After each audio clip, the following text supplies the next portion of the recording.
अगर मैं कह रहा हूं यहां खड़े होकर एडवोकेट चंद्रशेखर आजाद कि यहां से संसद तक आदमी आदमी होगा तो आदमी आदमी होगा, मेरी बात को आप याद रखें। कुर्सी तो है, धर्मेंद्र प्रधान जी को मैं कहना चाहता हूं, सुनो भाई, कुर्सी तो है, आपका जनाजा थोड़ा ही है। अगर कुछ कर नहीं सकते तो छोड़ क्यों नहीं देते, क्यों चिपक के बैठे? अगर ये खलल डाल रहे हैं, मैं जानना चाहता हूं कि धर्मेंद्र प्रधान जी को क्यों नहीं जा रही है आवाज, प्रधानमंत्री जी को क्यों नहीं जा रही है आवाज, गृह मंत्री जी को क्यों नहीं जा रही है आवाज, और वो सरकार किसका इंतजार कर रही है कि ये इस शख्स में, इस मंच पे बैठा है ये शख्स जो है, जो एक वैज्ञानिक है, जो एक पर्यावरण का मित्र है, जो देश की धरोहर है, वो मर जाए, इस देश की बात का इंतजार कर रही है क्या सरकार? यह इंतजार कर रही है कि कुछ गोंस आके यहां पत्थर फेंक दे, डंडा चला दे, या कोई भीड़ आके इस आंदोलन में हिंसा कर दे, ये आंदोलन बर्बाद हो जाए। मैं अपने साथियों कहूंगा, बहुत सचेत होकर चलाने की आवश्यकता है। अब तक जैसे आपने चलाया, आपकी बहादुरी को हम लोग सलाम करते हैं। अब तक जैसे आपने चला, मैं आपकी बहादुरी को सलाम करता हूं। और मैंने देखा इस तरपाल के लिए पैर पकड़ने पड़े भाई, इस तरपाल के लिए पैर पकड़ने पड़े यहां रुकने के लिए। लास्ट बार पहलवान बेटियों का आंदोलन हुआ था यहां, मेरे आज भी याद है, जब ये आंदोलन लंबा चला था। उसके बाद ये दूसरा आंदोलन है। और कहा गया मुझसे भी कल, इन्होंने कहा इनकी टीम ने कि भैया 20 तारीख को कूच करेंगे हम लोग। 20 को ही करोगे ना पक्का?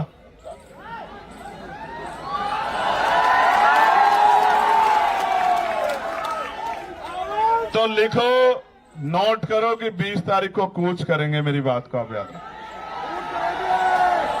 मैं 20 तारीख को ही आता, मेरा भरोसा करो, मैं 20 तारीख को ही आता। मैंने किसी को कहा भी नहीं आने के लिए, आप जानते हो, मैंने किसी से नहीं कहा कि आ जाओ, लेकिन इनकी वजह से आना पड़ा,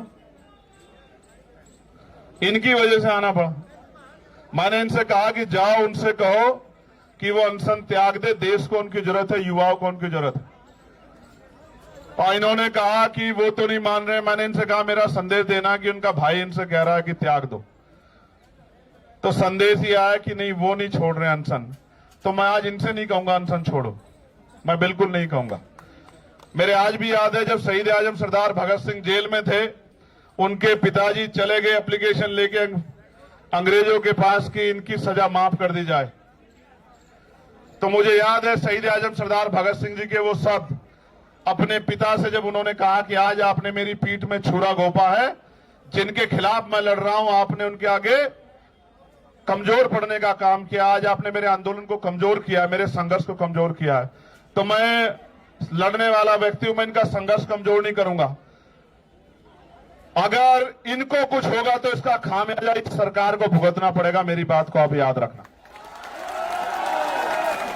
हमें इनको मनाने की जरूरत नहीं है कि ये अनशन त्यागे, देश की सरकार से सवाल पूछने की जरूरत है कि वो इस डिक्टेटरशिप को क्यों कर रही है।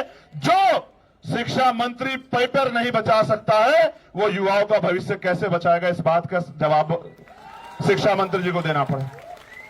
मैं फिर आपसे कह रहा हूं, ये आंदोलन युवाओं के भविष्य को बचाने के लिए, और मैं देश के हर एक युवा से कह रहा हूं, जब ये लड़ सकते हैं जिनको नौकरी नहीं चाहिए, जिनको पेपर नहीं देना, तो आप भी लड़ सकते हो।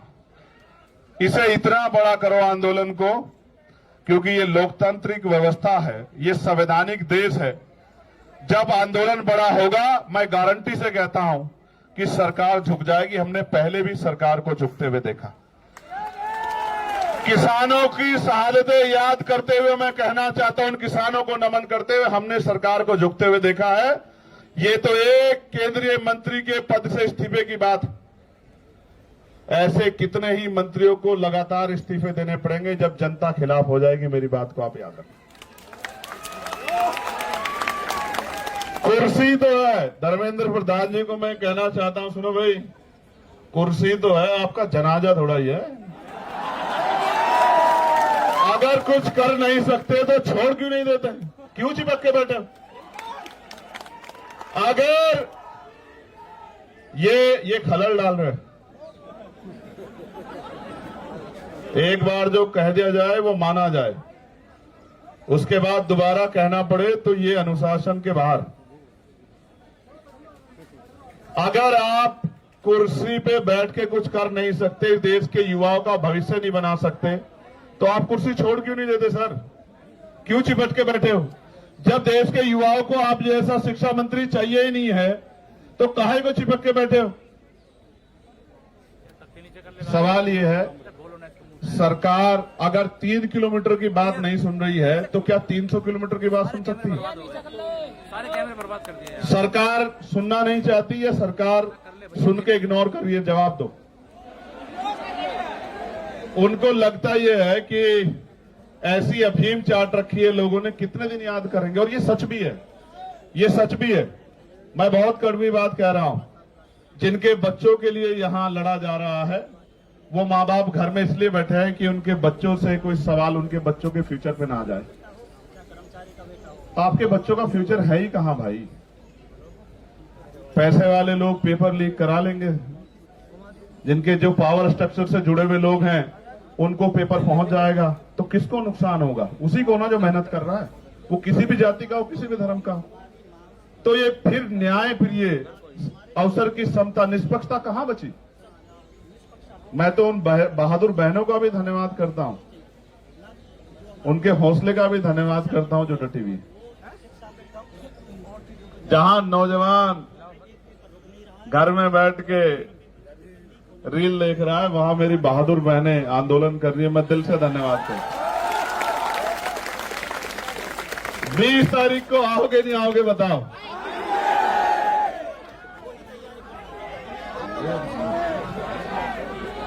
देखो एक चीज जानो, मैं इस आंदोलन पे कोई सवाल ना खड़ा हो, मेरी नैतिकता ये कहती है किसी वजह से इस आंदोलन पे कोई सवाल ना खड़ा हो। जब मैं वहां आया ना तो अपनी पार्टी, अपने तमाम मन की इच्छाओं को मैं वहां रख के आया।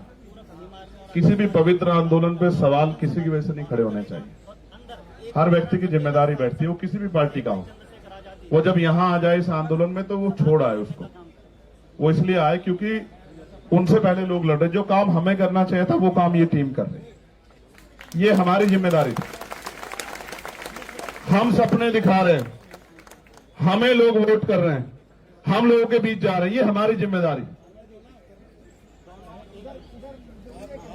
इसलिए मैं तो आ जाऊंगा।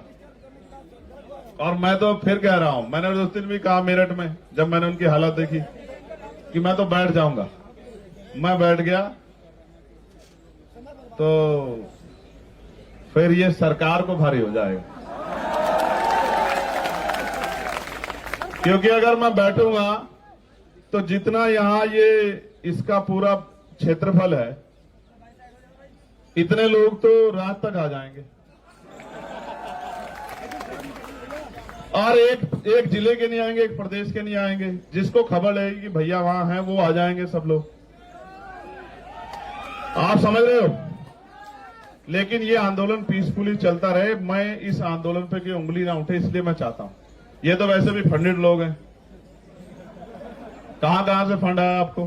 पाकिस्तान से जोर शोर से आ चुका है, पाकिस्तान से आ चुका है। कहां से? हर जगह से आ चुका है। पीएम के वो भी आ जाएगा।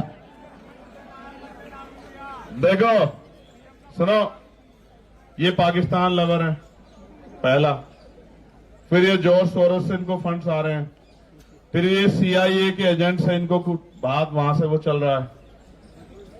अभी और रहेगा, पहले वो हिंदू मुसलमान जैसे वो भी यहां करके देख चुके ये लोग, धर्म विरोधी सब कुछ करके। लेकिन सवाल ये है, ये लड़ किसके लिए रहे? इनमें से कौन सा ऐसा जिसका पेपर लीक हुआ है? क्या जरूरत है इनको आने की? क्या जरूरत है इनको खड़े होने की? इनके घर वालों को डर नहीं लगता क्या? क्या उनकी जान कीमती नहीं है क्या? क्या वो आपके लिए लड़ते लड़ते शहीद हो जाए तो भी ना आप जागो? आपको याद है सरदार भगत सिंह क्यों फांसी का फंदा चूमना चाहते थे? उनको ऐसा लगता था कि मेरे जाने के बाद लोग जागेंगे, और यही जिद करके सोनम सर बैठे हुए हैं। मैं आपसे आग्रह करूंगा सर, 20 तारीख को आप, हम लोग जितना बड़ा प्रोटेस्ट आप चाहोगे उतना बड़ा करेंगे, मगर 20 तारीख को आप हमारी भी मान लेना। आप आदमी बता दो कितने चाहिए 20 तारीख के प्रोटेस्ट में आपको, और बताओ कि यहां से वहां तक संसद तक आदमी चाहिए, आप बताओ। आप जो कहोगे, आप कहोगे कि यहां से संसद तक आदमी देखने, तो मैं वचन दे कहता हूं, सुनो भाई, मैं कोई बात हवा में नहीं कहता। पहली बात, अगर मैं कह रहा हूं यहां खड़े होकर एडवोकेट चंद्रशेखर आजाद कि यहां से संसद तक आदमी आदमी होगा, तो आदमी आदमी होगा, मेरी बात को आप याद रखें। और सुनो,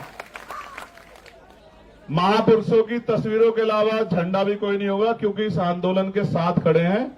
इस आंदोलन से कोई राजनीतिक लाभ नहीं चाहिए, मेरी बात को आप याद रखें। उस काम को हम लोग करते हैं। बताओ सर, तारीख को तय कर दो, आप बताओ। चलो, आपका कंसर्न बहुत जरूरी है। 20 तारीख को आप हमारी मान लोगे ना? 20 तारीख को जो आप कहते हो हम करेंगे, आप बताओ, आप हमारी मान लो। देश को जरूरत है आपकी।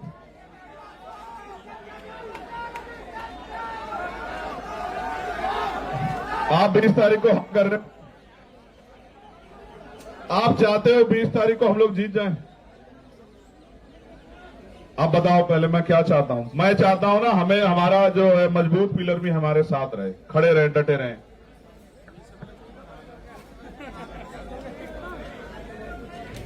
फिर हम विजय दहिया का डांस भी देखेंगे यहां 20 तारीख की शाम में।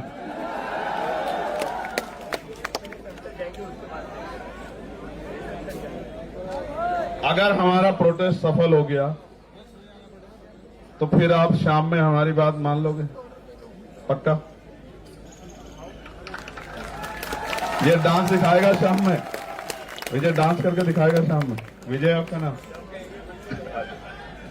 देखो, 20 तारीख को प्रोटेस्ट होगा तो प्रोटेस्ट होगा, और ऐसा प्रोटेस्ट होगा कि पिछले 10, 12, 15 साल में तो ऐसा प्रोटेस्ट दिल्ली में नहीं हुआ होगा। कारण क्या है? कारण क्या है? ये जिनके लिए लड़ रहे ना, उनको भी नहीं पता कि उनके लिए लड़ रहे हैं। यहां तो मीडिया बहुत कुछ तय कर देता है। वो सुई के बराबर इस आंदोलन में इनके मन का खोट ढूंढ रहे हैं। वो ये चाहते हैं एक इतना सा इनके खिलाफ कुछ मिले जिसको वो बता सके कि ये आंदोलन एंटी नेशनल है, ये भारतीय संवैधानिक व्यवस्था को डिस्टर्ब करने के लिए किया जा रहा है। मैं यहीं पल पड़ा हूं, यहीं संघर्ष किया। मैंने जेएनयू के बच्चों पर चलती लाठियां भी देखी, मैंने डीयू के बच्चों पर चलती लाठियां भी देखी, मैंने यहां एनआरसी से लेकर तमाम आंदोलन देखे, और मैंने खुद बताया ना, मैं निर्दोष होते हुए 16 महीने जेल में रहा। जब मुझे बेल मिली तो मेरे ऊपर एनएसए लगा दी रात को 2:30 बजे। हम भरोसा करते हैं लोकतांत्रिक व्यवस्था में, संवैधानिक व्यवस्था में, अपने जो गवर्नमेंट के इंस्टीट्यूशन है उनमें भरोसा करते हैं। हमें लगता है अगर कोई नहीं सुनेगा तो कोर्ट सुनेगी, तो जब कोर्ट से बेल मिलती है तो फिर एनएसए लग जाता है। कहां जाएंगे हम लोग? हम यही आंदोलन कर सकते हैं। और जिनको लगता है आंदोलन से कुछ नहीं होता, मैं आपको फिर कह रहा हूं, 2 दिन पहले हम लोग मिले थे, मैंने इनसे कहा था कि आप मानो मेरी बात को कि बहुत कुछ होगा, बहुत कुछ होगा, बस आप डटे रहो। और मैंने इनसे कहा कि 20 तारीख तक डटे रहना। मैं प्रार्थना करता हूं महापुरुषों से, कुदरत से, प्रकृति से, कि वो 20 तारीख तक इस आंदोलन को और मजबूत करे, स्वस्थ रखे, क्योंकि 21 तारीख की सुबह बहुत सुनहरी होगी भारत में, मेरी बात को आप याद रखें। और मैं इस मंच से कहना चाहता हूं कि जो घर है, चुप है, सो रहा है, या जानबूझ के सोने की एक्टिंग कर रहा है, एक बहुत बड़े चिंतक ने कहा है कि कुछ लोग सिर्फ इस वजह से नहीं लड़े कि कहीं वो मर ना जाए, लेकिन सच ये है कि एक दिन मरना सबको, चाहे लड़कर मरो और चाहे डर कर मरो, चाहे मुकाबला करके सामना करो, चाहे हार मान के बैठ जाओ, और मान लो तो हार और ठान लो तो जीत। और सिर्फ सांसों का रुकना मौत नहीं होती, जिनका जमीर मर जाता है वो भी मर जाते हैं। ये जिंदा लोगों का मंच है, मैं इनको बधाई देता हूं। हम और हमारी पूरी टीम आपके साथ खड़ी है। जो यहां से मुझे आज सुनेगा, मैं निमंत्रण नहीं भेजूंगा, ना मैं फेसबुक के जरिए आपसे अपील करूंगा। 20 तारीख को मैं यहां मिलूंगा, पार्लियामेंट चलेगी। मैंने भी कोई कमिटमेंट किया। मैं टेहरी जा रहा था तो पुलिस के भाइयों ने मेरा बड़ा सम्मान किया, मेरी शर्ट फाड़ दी। तो मैंने वादा किया था कि 20 तारीख को मैं उस फटी शर्ट को पहन के देश की पार्लियामेंट में जाऊंगा, बताने के लिए। ये बताने के लिए नहीं कि मुझे लाठी लगी है या मेरी शर्ट फाड़ दी गई है। जब हम संघर्ष करने जाएंगे तो मिठाई तो नहीं मिलेगी, लेकिन ये बताने जाऊंगा कि सत्ता कितनी तानाशाह हो गई है। वो 3 किलोमीटर की आवाज को भी नहीं सुनती और 300 किलोमीटर की आवाज को भी नहीं सुनती। और हमें भरोसा है इस देश की महान न्यायपालिका पे कि वो हमारे दर्द को सुनेगी। एक दिन पहले पेपर लीक की खबर आती है, जब बच्चा अपना पूरा मन बना के हिम्मत करके पहुंच गया सेंटर पे, और जब वो खबर आती है तो वो ऐसा हो जाता है उसको जैसे उसकी शरीर की हिम्मत टूट गई हो। और मेरे आज भी याद है ना, पेपर के समय हम लोगों ने भी बहुत पेपर दिए हैं विजय, तो रुकने की जगह ढूंढते थे, किसके यहां रुकेंगे, किसके यहां खाना खाएंगे। दूसरे शहर में जाना मिडिल क्लास परिवारों के लिए, गरीब बच्चों के लिए आसान थोड़ा ही। और जब जा रहे हैं तो पता लग रहा है पेपर लीक हो गया है या घोटाला हो गया है। आप समझो ना क्या कर रहे हो आप देश के साथ। और जिस देश में 94,000 स्कूल बंद हो गए हों पिछले 10 साल में, और लाखों की संख्या में शराब की दुकानें खुल गई हों, और जहां टीचर को आदेश दिया जाता हो कि भूसा इकट्ठा करके लेके आओ, क्योंकि गौशाला में गाय भूखी नहीं रहनी चाहिए। मैं मानता हूं कि गाय भूखी नहीं रहनी चाहिए, सरकार के पास बहुत बजट है, लेकिन टीचर इसलिए नहीं है कि वो भूसा इकट्ठा करे, उसको बच्चों का भविष्य बनाना। क्या मजाक कर रहे हो आप लोग। ये कैसा देश बना के दे। ये क्रांतिकारियों के सपनों का भारत है, ये बाबा साहब अम्बेडकर द्वारा लिखे गए संवैधानिक मूल्यों का भारत है। इस देश के लिए शहादत दी देश ने। बहुत चिंता का सवाल, बहुत चिंता का सवाल है।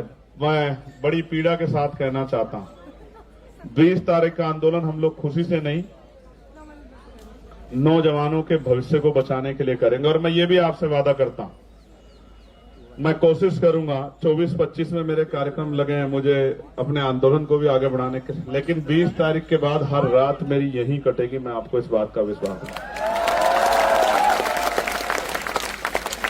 और ये उन लोगों के लिए संदेश है मेरा जिनको लगता है कि आंदोलन में कम लोग आते हैं, आंदोलन छोटा है,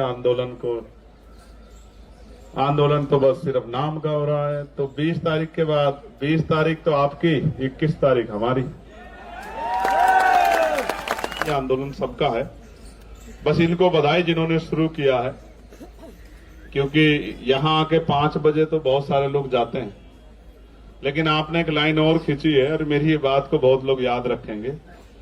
ये आंदोलन तो अपनी कीमत वसूल के, कीमत का मतलब जो तय किया है, जो लक्ष्य तय किए उनको लेके उठेगा। लेकिन इस आंदोलन के बाद इस देश में बहुत आंदोलन होंगे जहां जंतर मंतर सोना नहीं रहेगा। मेरी बात को आप याद रखें, चाहे वो कर्मचारियों के हों, नौजवानों के हों, किसानों के हों, क्योंकि आदिवासियों के हों, दलितों के हों, पिछड़ों के हों, देश के किसी व्यक्ति के हों, महिलाओं के, जंतर मंतर सुना नहीं रहेगा। क्योंकि आपने एक लाइन खींची है, 5 बजे की लाइन को आपने क्रॉस किया है। जब आपने क्रॉस कर दिया तो बहुत लोगों के रास्ते खोले। मैं आपका धन्यवाद करता हूं बहुत बहुत। कोई और बात जो बाकी, कुणाल के लिए कुछ कहना है, किसी को रोस्ट करना है? कहां अहमदाबाद जाओगे, कहां जाओ?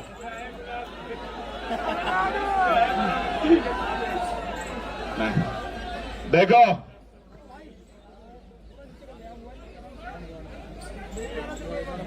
रिश्त तो है रिश्त तो है, नहीं कोई ऐसी दिक्कत नहीं है। अभी तो हम इतने लोग बैठे हैं, कहां को तमिलनाडु जाना, देश हमारा है। जब तक इस देश का संविधान हमारे साथ खड़ा है, जब तक इस देश का संविधान जिंदाबाद है, मजबूत है, बाबा साहब ने कहा था आदमी भूखा रह सकता, अपमानित होकर नहीं रह सकता। जब तक नौजवानों में स्वाभिमान, सम्मान है और उसको पाने की चाहत है, अपने अधिकारों की रक्षा करने की चाहत है, तब तक थोड़ा ही कुछ बदलने वाला है। तब तक तो ऐसे कितने शासक आएंगे, कितने धूल चाटेंगे, कितने जाएंगे, कौन परमानेंट है यहाँ?